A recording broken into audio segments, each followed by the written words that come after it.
Bem-vindos ao Doxa e Episteme. Hoje temos mais um episódio do bloco Filosofia da Ciência com o tema Modelos Científicos. No vídeo anterior, examinamos previamente o conceito de modelos científicos. Esses modelos são construções mentais utilizadas pelos cientistas para descrever fenômenos de seu interesse. Eles são elaborados com base em conceitos. Neste vídeo, vamos aprofundar nossa compreensão desses conceitos. Em muitos casos, esses conceitos podem ser ilustrados por analogias do nosso cotidiano. Por exemplo, ao discutir a teoria da evolução, podemos compará-la a uma árvore genealógica, onde as diferentes espécies são representadas por galhos, e as mudanças ao longo do tempo são como os novos ramos que surgem. Contudo, há situações em que não podemos recorrer à visão como suporte para o raciocínio. A razão deve funcionar de forma independente. Surge então a pergunta: como podemos formular conceitos sem depender de analogias visuais?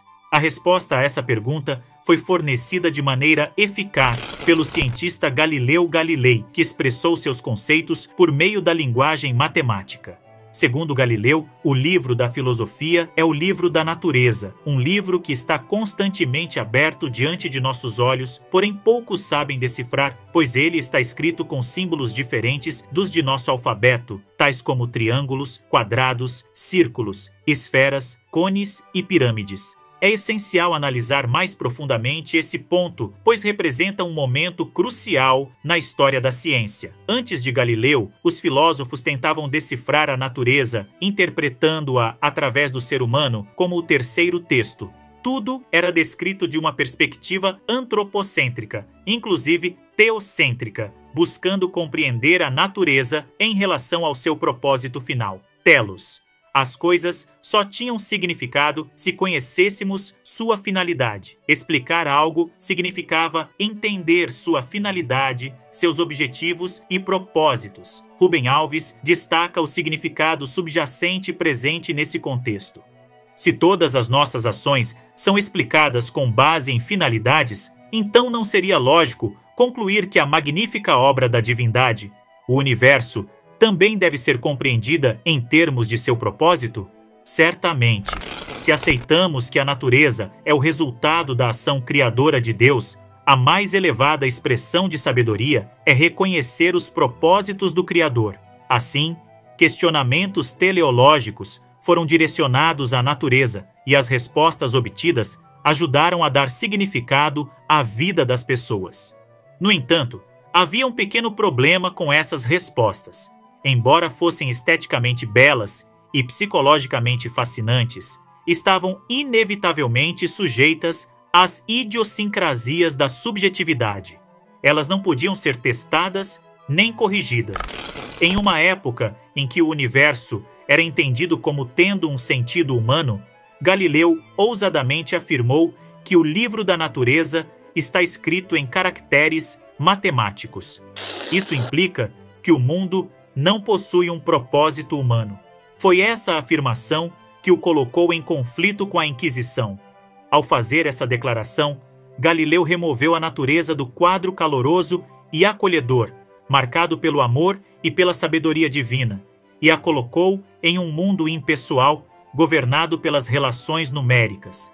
No mundo da matemática, não faz sentido mais perguntar qual é a finalidade do universo. Perguntar pelo motivo do quadrado da hipotenusa ser igual à soma dos quadrados dos catetos não faz sentido. A matemática simplesmente demonstra relações. Ela declara que as relações existem de uma certa maneira, sem emitir juízos sobre se isso é bom ou ruim, feio ou bonito. Com o advento da matemática, a ciência abandona considerações de valor. Retomando a declaração de Galileu de que o livro da natureza está escrito em caracteres matemáticos, surge uma questão intrigante. Quando observamos a natureza, vemos estrelas brilhantes, sentimos o calor do sol, contemplamos o céu azul, bebemos água fresca, percebemos o perfume das flores e nossa pele se arrepia com o vento. É um mundo sensorial, erótico, que evoca prazer ou dor. Nosso corpo experimenta esse mundo dessa maneira. Onde estão os caracteres matemáticos aos quais Galileu se refere, certamente não são percebidos pela simples observação. De fato, a visão matemática da natureza não surgiu da observação, mas sim da suspeita interna da razão de que talvez a matemática fosse a chave para desvendar o enigma e permitir que a natureza se expressasse. A natureza, como sentida e observada pelo corpo, deve ser relegada a um plano secundário, como um texto enigmático. A verdadeira mensagem desse texto enigmático deve ser descoberta por meio de uma linguagem conhecida apenas pela razão.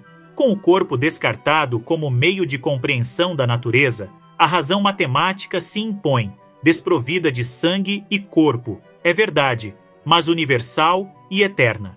Essa discussão nos leva a desmitificar a alegação da ciência moderna de lidar apenas com fatos. É um equívoco. Na realidade, a crítica feita a Galileu era que ele não respeitava os fatos. Com uma certa arrogância, ele sugeria que as diferenças, os detalhes, o específico não tinham importância. O que importava eram as regularidades e uniformidades.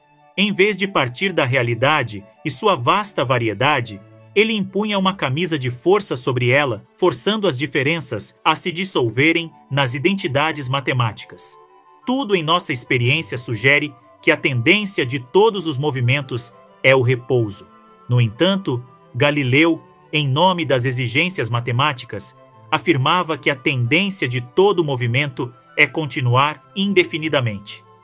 Surge então a ideia da inércia, um conceito não derivado da observação, mas imposto sobre ela. Galileu raciocinava assim. Ele imaginava experimentos e os conduzia apenas em sua mente, pois a natureza não fornecia situações que atendessem às condições por ele exigidas. Esse é o dilema da ciência moderna. A natureza é um texto a ser decifrado. Se concordamos com Galileu, sabemos que ela fala a linguagem da matemática. O problema é que, ao nos voltarmos para a natureza, em vez de encontrarmos fórmulas e números, ela permanece diante de nós, exibindo cores, cheiros, sons, temperaturas, mas sem abrir a boca, sem dizer nada, ela está muda. Como podemos obrigá-la a falar quando Galileu conduziu experimentos nos quais bolas com pesos previamente determinados rolavam em planos inclinados? Quando Torricelli atribuiu peso ao ar, calculando-o como equivalente ao peso de uma coluna específica de água, ou quando, em tempos mais recentes, Stahl transformou metais em óxidos e óxidos em metais, uma nova compreensão se iluminou para todos os estudantes da ciência. Eles aprenderam que a razão é capaz de compreender aquilo que ela mesma produz, de acordo com um plano que ela mesma concebeu. A razão não pode simplesmente ser guiada pela natureza. Ao contrário, é ela que deve liderar o caminho. Ao forçar a natureza a responder às perguntas que ela mesma propõe, a razão se aproxima dela não como um aluno que passivamente absorve o que o professor ensina, mas sim como um juiz que interpela a testemunha com perguntas meticulosamente formuladas. A natureza tem uma mensagem a comunicar, mas ela não toma a iniciativa. Além disso, é importante notar que ela não elabora suas respostas, simplesmente responde sim ou não às questões apresentadas pelo cientista. E mais ainda, quando ela responde sim, na verdade está dizendo talvez. Pescadores e anzóis. A citação de Novalis, escolhida por Karl Popper como epígrafe para seu livro A Lógica da Investigação Científica, não foi por acaso. Teorias são redes. Somente aqueles que as lançam pescarão alguma coisa. O uso de analogias não é aleatório. Assim, as teorias são comparadas a redes e os cientistas aos pescadores. As redes são projetadas para capturar certos tipos de peixes que interessam ao pescador. Da mesma forma, Galileu criou uma rede para capturar apenas as relações matemáticas no vasto mar da realidade. A malha dessa rede permitia a passagem de sons, cheiros, cores e sensações, porque uma rede que captura tudo não é eficaz. Portanto, o valor de uma rede não está apenas no que ela captura, mas também no que permite passar. Assim, a ciência não abarca toda a realidade, mas apenas aquilo que é de interesse. Pois bem, por hoje é só. Caso tenha gostado, dê aquele like maroto, assine o canal e compartilhe com os amigos. Um forte abraço e vitória sempre!